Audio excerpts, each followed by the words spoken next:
दुनिया में सबसे बड़ा दान कौन सा है? जय श्री कृष्ण दोस्तों, आज हम आपको एक बहुत ही महत्वपूर्ण कथा सुनाने जा रहे हैं। इस कथा के माध्यम से हम आपको यह बताएंगे कि इस संसार में सबसे बड़ा दान कौन सा है, जिसे करने से पूर्ण पुण्य की प्राप्ति होती है और कैसे हम बुरे लोगों की पहचान कर सकते हैं। इस कथा के माध्यम से आप जानेंगे कि बुरे लोगों की पहचान कैसे की जा सकती है। एक बार भगवान श्री हरि, विष्णु और माता लक्ष्मी जी क्षीर सागर में अपने आसन पर बैठे हुए थे।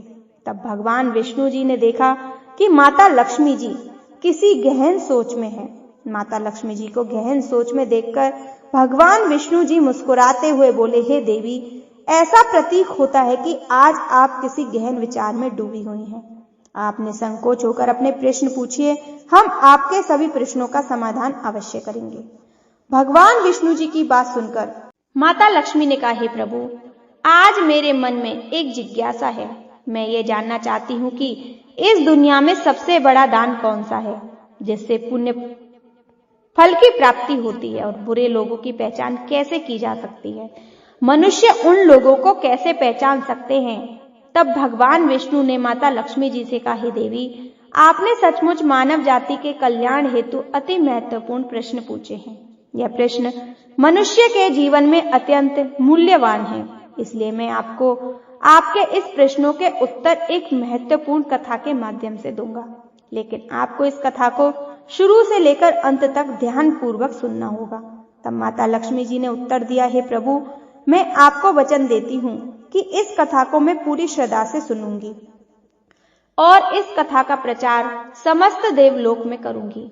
दोस्तों, भगवान श्री हरि विष्णु जी देवी लक्ष्मी जी से कहते हैं कि हे देवी, एक समय की बात है, किसी नगर में एक राजा राज्य करता था।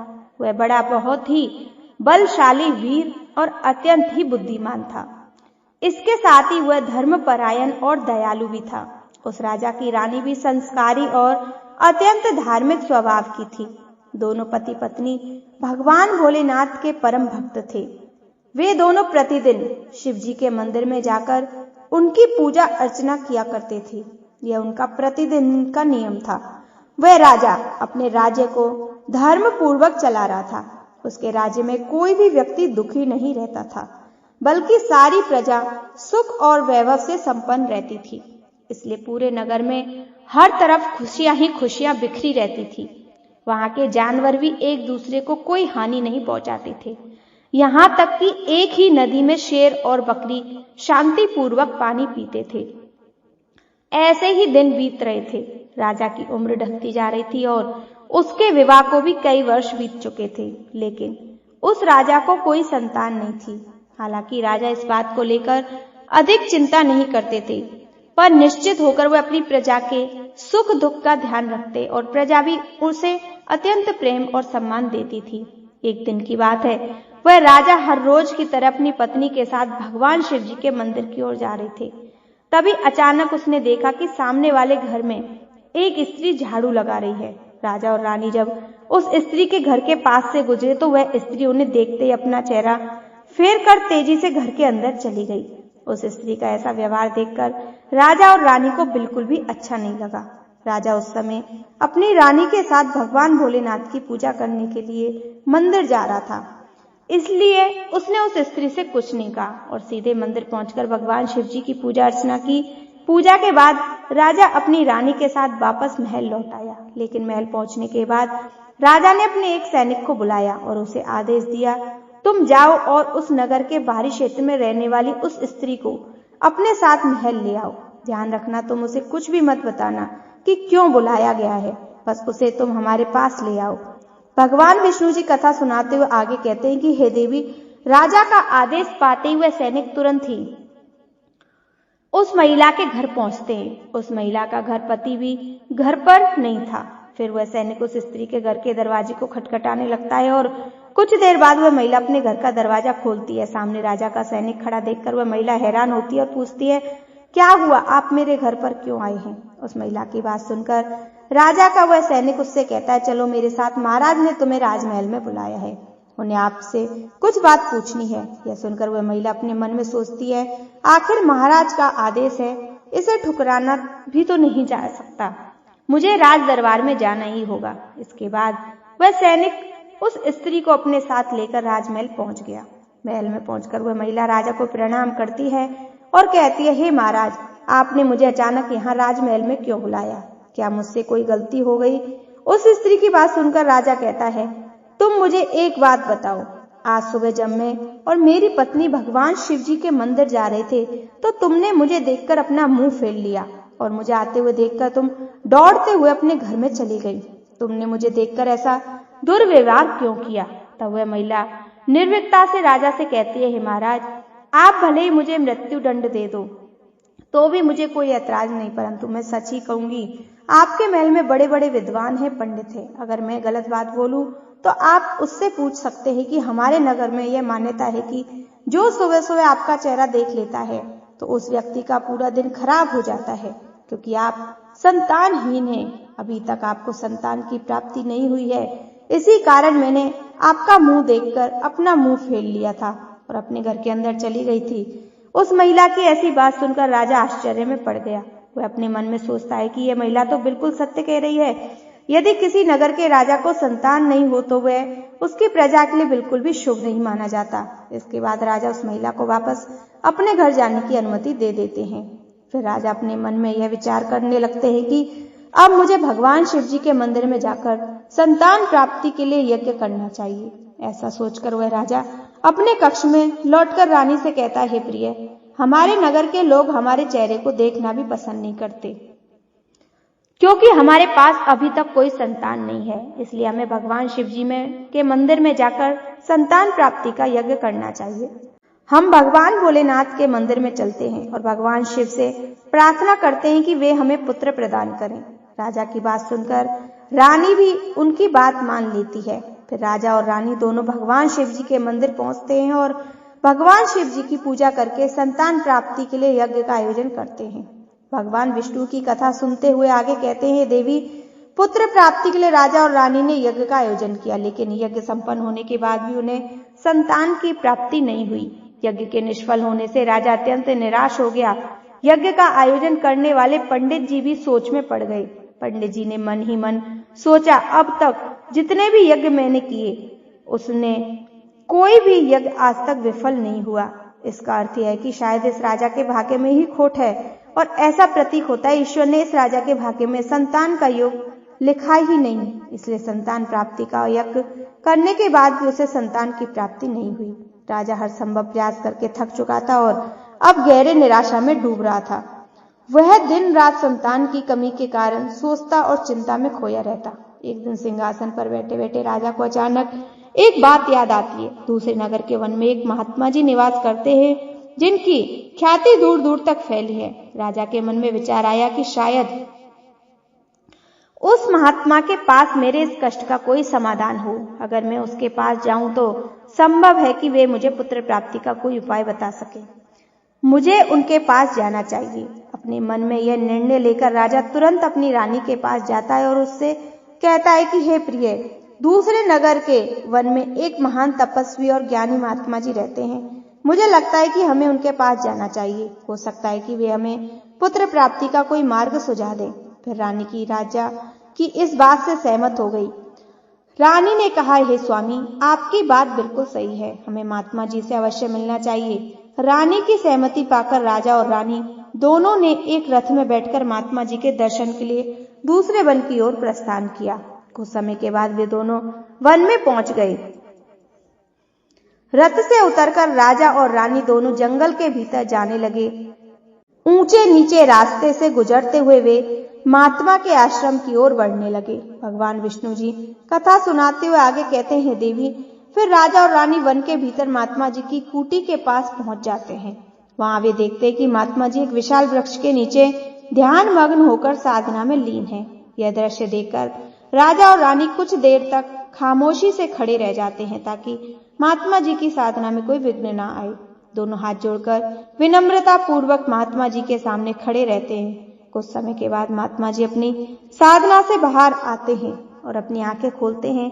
तब वे देखते हैं राजा और रानी उसके सामने अपने दोनों हाथों को जोड़कर खड़े हुए हैं। ये महात्मा जी उस राजा को अच्छी तरह से जानते भी थे, इसलिए वे राजा को देखते ही पहचान लेते और राजा से मुस्कुराते हुए कहते हैं, राजन, आज आप यूं अचानक से हमारे पास किस प्रयोजन से पधारे हैं? तब राजा ने विनम्रता से कहा, महात्मा जी, आपको प्रणाम है। अपनी व्यथा महात्मा जी को कह सुनाई। उसने बताया कैसे उन्होंने पुत्र प्राप्ति के लिए यज्ञ किया, परंतु सभी व्यर्थ गए। यह सब सुनने के बाद महात्मा जी कुछ क्षणों के लिए मौन हो गए और अपनी आंखें बंद कर ली। वे ध्यान मग्न होकर राजा के जीवन की घटनाओं का आंतरिक दृष्टि से अवलोकन करने लगे। कुछ समय बाद महात्मा जी ने अपनी आंखें खोली और गंभीर स्वर में बोले, राजन, मैंने आपके जीवन का एक ऐसा सत्य देखा है जिसे सुनकर आपको कष्ट हो सकता है। आपके पिछले जन्म में किए गए एक पाप का फल इस जन्म में आपको भोगना पड़ रहा है। आपके पिछले जन्म में एक ऐसा घोर पाप किया था जिसके परिणाम स्वरूप इस जीवन में आपके भाग्य में संतान प्राप्ति का योग नहीं है। इसी कारण आपके सभी प्रयास निष्फल हो रहे हैं। भगवान विष्णु जी की कथा सुनाते हुए आगे कहते हैं कि हे देवी, महात्मा जी की बातें सुनकर राजा उनके चरणों में गिर पड़े और विनती करते हुए बोला, हे महात्मा, कृपया करके आप ऐसा मत कहिए। आप ही हमारे दुख को हरने का कोई उपाय सुझाएं। राजा की यह व्याकुलता देखकर महात्मा जी ने कहा, उसे सहारा देकर अपने चरणों से उठाया और बोले, हे राजन, इतनी अधीरता आपको बिल्कुल भी शोभा नहीं देती। मैं अभी आपको आपके इस कष्ट का निवारण करने का उपाय बताता हूँ, जिसे करने के बाद आपको अवश्य ही पुत्र की प्राप्ति होगी। इतना कहकर वे महात्मा जी अपनी कुटिया के भीतर जाते और थोड़ी देर बाद हाथ में एक कटोरी में खीर लेकर बाहर आ जाते हैं। उन्होंने वह खीर राजा को देते हुए कहा, राजन, महल पहुंचकर आप और रानी साहिबा दोनों ही स्नान आदि के बाद इस खीर को प्रसाद के रूप में ग्रहण करें। ऐसा करने से आपको निश्चय ही पुत्र की प्राप्ति होगी। परंतु राजन, आप मेरी एक बात याद रखना, इस पुत्र की आयु मात्र 20 वर्ष की होगी। जिस दिन आपके पुत्र की आयु 20 वर्ष की होगी, उसी दिन उसकी मृत्यु हो जाएगी। महात्मा जी की इस बात को सुन राजा गहरी सोच में डूब गया। वह अपने मन में सोचने लगा, चलो 20 वर्ष के लिए ही सही, परंतु संतानहीनता का कलंक तो मिट जाएगा, हमें संतान का सुख तो मिलेगा। राजा ने मन ही मन इस बात को स्वीकार कर लिया और महात्मा जी से निवेदन किया, हे महात्मा, आपका आशीर्वाद और मार्गदर्शन स्वीकार है, कृपया करके हमें यह अवसर दें। महात्मा जी ने मुस्कुराते हुए राजा को आशीर्वाद दिया। राजा और रानी ने महात्मा जी को प्रणाम किया, उनकी चरण वंदना की और विनम्रता पूर्वक आभार व्यक्त किया। इसके बाद राजा और रानी अपने रथ में बैठकर महल की ओर चले गए। इसके बाद महल पहुंचकर राजा और रानी स्नान आदि कर भगवान भोलेनाथ जी का प्रसाद मानते हुए श्रद्धा से उस खीर को ग्रहण करते। उसके कुछ ही दिनों बाद रानी गर्भवती हो जाती है, जिससे रानी बहुत ही प्रसन्न हो जाती है। तब राजा ने यह शुभ समाचार सुना तो वह भी बहुत खुश हो गई। राजा ने महात्मा जी के प्रति अपनी कृतज्ञता प्रकट की। राजा अपने रथ में ढेर सारे फल फूल वस्त्र और अन्य भेंट सामग्री रखकर वन में महात्मा जी की कुटिया की ओर चल पड़ा। कुटिया के निकट पहुंचकर राजा ने अपने रथ को रोक लिया और विनम्र भाव से नीचे उतरकर महात्मा जी के पास पहुंचा। महात्मा जी ध्यान में मग्न थे। राजा ने उनके पास जाकर सभी वस्त्र फूल फल उन्हें समर्पित किए और गहरे आदर के साथ प्रणाम करते हुए कहा, हे महात्मा, आपकी ही कृपा से हमें संतान प्राप्ति का सुख प्राप्त होने जा रहा है, इसलिए आप मेरी यह तुच्छ सी भेंट कृपया स्वीकार करें। महात्मा जी राजा की विनम्रता और कृतज्ञता से अत्यंत प्रसन्न हुए। उन्होंने राजा की भेंट को स्वीकार कर उसे आशीर्वाद दिया और कहा, राजन, तुम्हारी भक्ति और संकल्प ने ही तुम्हारे जीवन को फल वर्ष है, वह अनमोल है। जाओ, तुम्हारी संतान गुणवान और धर्मनिष्ठ हो। उसके बाद राजा ने महात्मा जी का आशीर्वाद पाकर उनसे विदा ली और अपने रथ में बैठकर वापस अपने महल की ओर प्रस्थान करते हैं। ऐसे ही दिन बीतते गए। आखिरकार वह शुभ दिन आ गया जब राजा के यहाँ एक पुत्र का जन्म हुआ। पुत्र के जन्म में जैसे महल में खुशियों की बहार बहने लगी। राजा ने पुत्र प्राप्ति की खुशी में पूरे नगर में उत्सव का आयोजन किया। महल को फूलों और रंग बिरंगी अपने पिता के ही गुणों का प्रतीक बनते हुए बड़ा होने लगा। वह अपने पिता की तरह ही धर्मनिष्ठ, आत्मानुभूति और शौर्य भक्ति के गुण प्रकट होने लगे, जिससे राजा का हृदय गर्व से भर उठता। शौर्यवीर के गुणों और आचरण को देखकर सभी खुश हो जाते थे। वह एक दिन अपने पिता की तरह महान राजा बनेगा। जैसे जैसे समय बीतता गया, उसका हृदय गर्व और खुश से भरता गया। संतान सुख की प्राप्ति ने उसकी सभी चिंताओं को मानो हर लिया और वह अपने पुत्र में संपूर्ण संसार का आनंद खोजने लगा। वह राजा पुत्र के प्रति अपने स्नेह में इतना डूब गया कि वह यह महत्वपूर्ण बात भी भूल बैठा कि उसके पुत्र की आयु मात्र 20 वर्ष तक है। भगवान विष्णु जी कथा सुनाते हुए आगे कहते हैं, देवी फिर एक दिन जब वह राजा को यह बात याद आती है कि उसके पुत्र की आयु मात्र 20 वर्ष है, इसलिए जब वह राजा के पुत्र शौर्यवीर की आयु 15 वर्ष की हो गई तब वह राजा रात दिन पुत्र के भविष्य को लेकर व्याकुल रहने लगा। इस बीच एक अन्य नगर में एक महापराक्रमी राजा राज्य करता था। उस राजा की एकमात्र पुत्री थी जो अपनी सुंदरता और दयालुता के प्रति लिए बहुत प्रसिद्ध थी। वह देखने में ऐसी लगती थी मानो स्वर्ग की अप्सरा स्वयं धरती पर उतर आई हो। वह बहुत ही दानी स्वभाव की थी क्योंकि उसने अपने माता पिता से धर्म और संस्कारों की शिक्षा ली थी, इसलिए उसका हृदय करुणा और उदारता से भरा हुआ था। वह प्रतिदिन सुबह उठकर पक्षियों को दाना डालती और अपने द्वार पर आने वाले साधु संतों भिक्षुकों को सदाई आदर से भोजन कराती। कोई भी भूखा उसके द्वार से खाली हाथ नहीं लौटता था। ऐसे ही दिन बीतते गए। उस राजा की पुत्री भी अपने गुणों के साथ बड़ी हो रही थी। एक दिन वह शौर्यवीर के पिता को यह बात पता चली, दूसरे नगर में एक धीरवर और पराक्रमी राजा राज्य करता है जिसकी पुत्री गुणों की खान के साथ ही अत्यंत सुंदर भी है। राजा ने अपने मन में सोचा, ऐसी धर्मात्मा और तेजस्वी कन्या के साथ अपने पुत्र शौर्यवीर का विवाह करना उचित होगा। मुझे इसी प्रकार की कन्या की तलाश थी जिसके साथ मैं अपने पुत्र का विवाह कर सकूं और हमारी वंश परंपरा को बनाए रख सकूं। इस विचार के साथ ही राजा ने अपने मन में निर्णय किया कि वह उस राजा से प्रस्ताव रखेगा जिससे वह अपने पुत्र शौर्यवीर का विवाह उस सुंदर और धार्मिक कन्या के साथ कर उसे भगवान विष्णु जी माता लक्ष्मी जी से कहते हैं, देवी फिर शौर्यवीर के पिता ने अपने पुत्र के विवाह का प्रस्ताव संदेश वाहन के माध्यम से दूसरे नगर के राजा तक पहुंचाया। तब दूसरे नगर के राजा ने यह प्रस्ताव सुना तो उसने अपने मन में विचार किया कि चलो अब मुझे अपनी पुत्री की विवाह कर लेना चाहिए। और मैंने सुना है कि इस राजा के पुत्र की आयु मात्र 20 वर्ष की है। इस राजा का पुत्र बहुत ही योग्य, पराक्रमी और धर्मपरायण है। भले ही इसकी आयु का भविष्य अनिश्चित हो, इसलिए अगर उसके यहाँ कोई पुत्र पैदा हो गया तो उसका वंश आगे बढ़ता रहेगा, जिससे पुत्री भी अपनी संतान के साथ सुखी रहेगी। इन विचारों को मन में सजाए हुए राजा ने शौर्यवीर के विवाह प्रस्ताव को सहर्ष स्वीकार कर लिया। फिर कुछ ही दिनों के भीतर शुभ मुहूर्त में शौर्यवीर का उस राजकुमारी के साथ विवाह हो गया। वह राजकुमारी न केवल सुंदर थी बल्कि बहुत ही दयालु स्वभाव की थी। उसने अपने बचपन से ही यह नियम बनाया था कि जब तक वह किसी भूखे या असहाय प्राणी को भोजन नहीं करवाती तब तक वह स्वयं भोजन ग्रहण नहीं करती। उसके माता पिता ने उसे सेवा और दान की भावना सिखाई थी और उसने उसे अपने जीवन का अटूट हिस्सा बना लिया था। विवाह के पश्चात राजकुमारी का यह नियम उसके ससुराल में भी जारी रहा। हर सुबह वह महल के द्वार पर जाकर जरूरतमंद लोगों को भोजन करवाती और अपने हाथों से उन्हें अन्नदान करती। उसकी यह दया भावना देख महल के सभी लोग उसका बहुत सम्मान करने लगे थे। धीरे धीरे ऐसे ही समय गुजर रहा था और हर गुजरते दिन के साथ शौर्यवीर की उम्र भी बढ़ रही थी। राजा और रानी इस बात को लेकर मन ही मन चिंतित रहते थे कि उसका पुत्र अब अपने जीवन के अंतिम समय की ओर बढ़ रहा है। उन्हें महात्मा की वह भविष्यवाणी हमेशा याद रहती। शौर्यवीर की आयु केवल 20 वर्ष की होगी। इस दुखद सत्य को केवल राजा और रानी ही जानते थे। उन्होंने यह बात किसी और को नहीं बताई थी ताकि महल में कोई चिंता का माहौल न बने।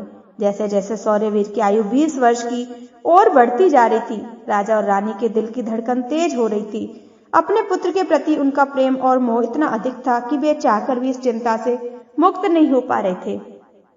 भगवान विष्णु जी कथा सुनाते हुए आगे कहते हैं, देवी फिर वह दिन भी आ जाता है जब शौर्यवीर के जीवन में मात्र 3 दिन शेष रह जाते हैं। राजा और रानी का दिल भारी हो जाता है। राजा बार बार अपने मन में सोचने लगा, अब मैं क्या करूं? मेरा पुत्र 3 दिन बाद मुझसे हमेशा के लिए दूर हो जाएगा। क्या कोई ऐसा उपाय नहीं है जिससे मैं उसे बचा सकूं? रानी भी इस दुख से भरी थी और हर पल अपने पुत्र के जीवन की कल्पना करती रहती थी।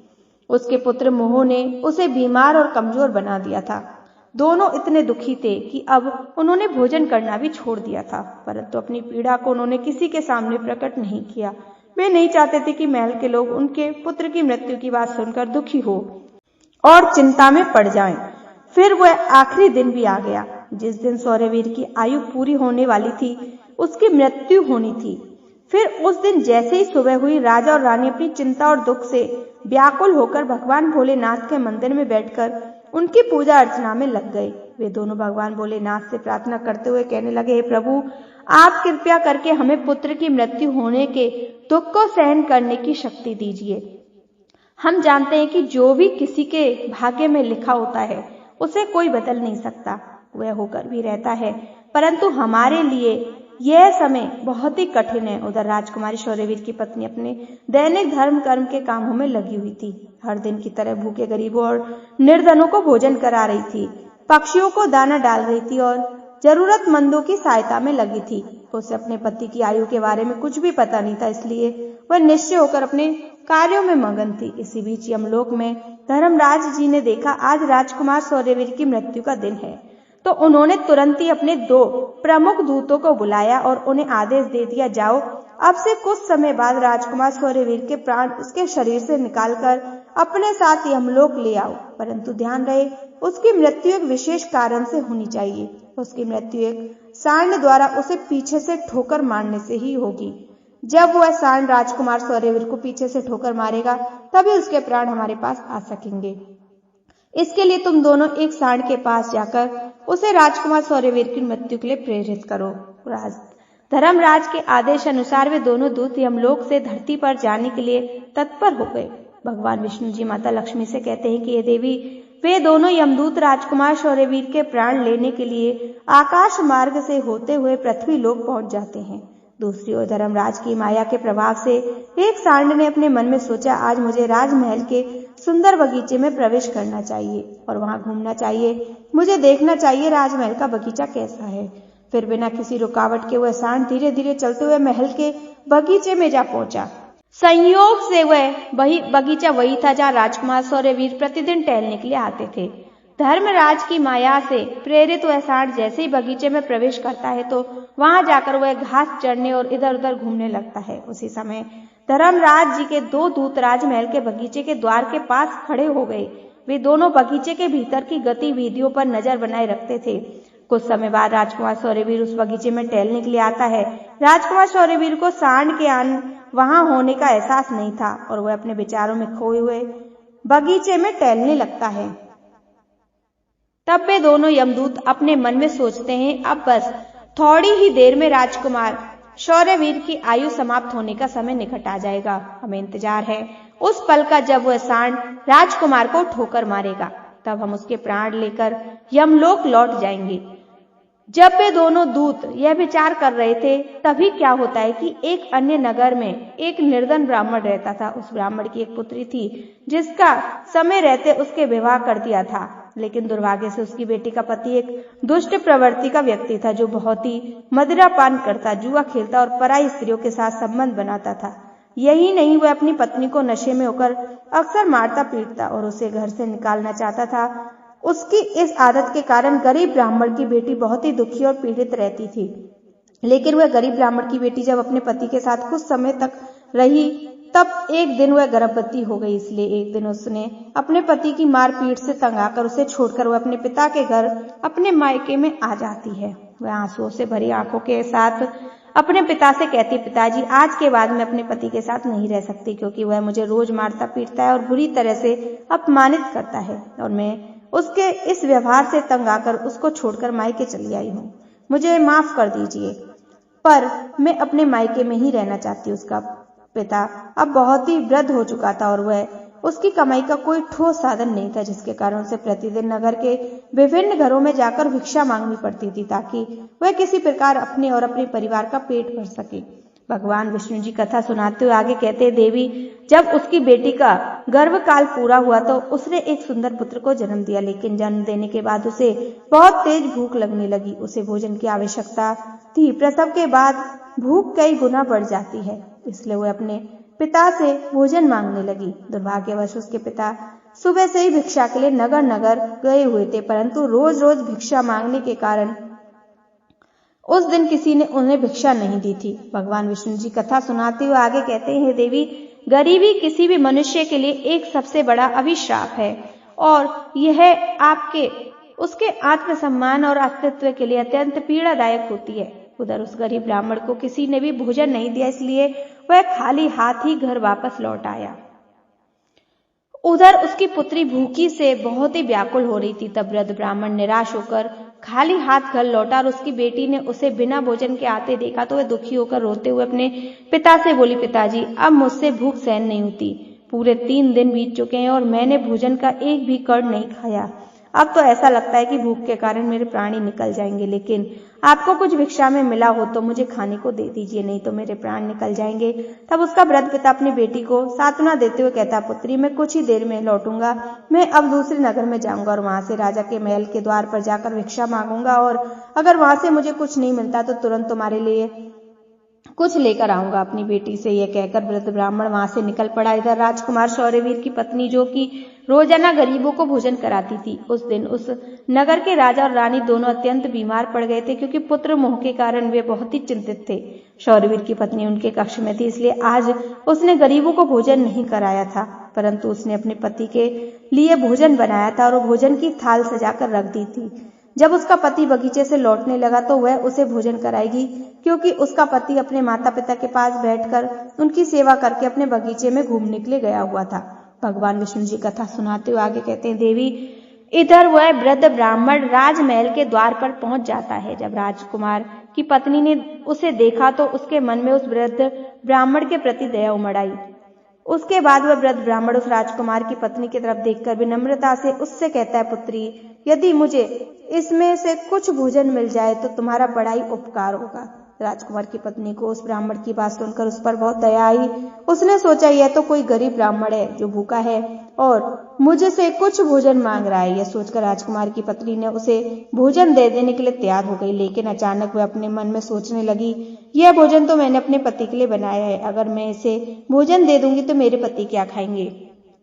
लेकिन अगले ही पल उसने सोचा, मेरे पति तो अब बगीचे में घूम रहे हैं, तब तक मैं भोजन गरीब को दे देती हूँ। जब मेरे पति वापस आएंगे तो मैं उनके लिए नया भोजन बना दूंगी। ये भूखे ब्राह्मण की सहायता करना अधिक आवश्यक है। अपने मन में यह सोचकर राजकुमार की पत्नी ने अपने पति के लिए बनाया हुआ भोजन उस भूखे ब्राह्मण को दे दिया।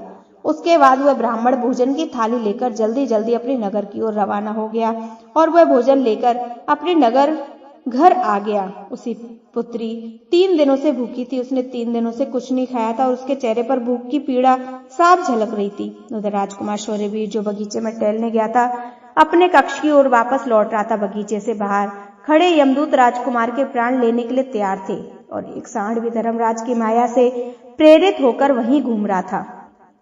वे दोनों यमदूत मन में सोच रहे थे कि बस अब कुछ ही पल बाकी है, जैसे ही सांड राजकुमार को पीछे से ठोकर मारेगा हम राजकुमार के प्राण हर लेंगे और यमलोक लौट जाएंगे।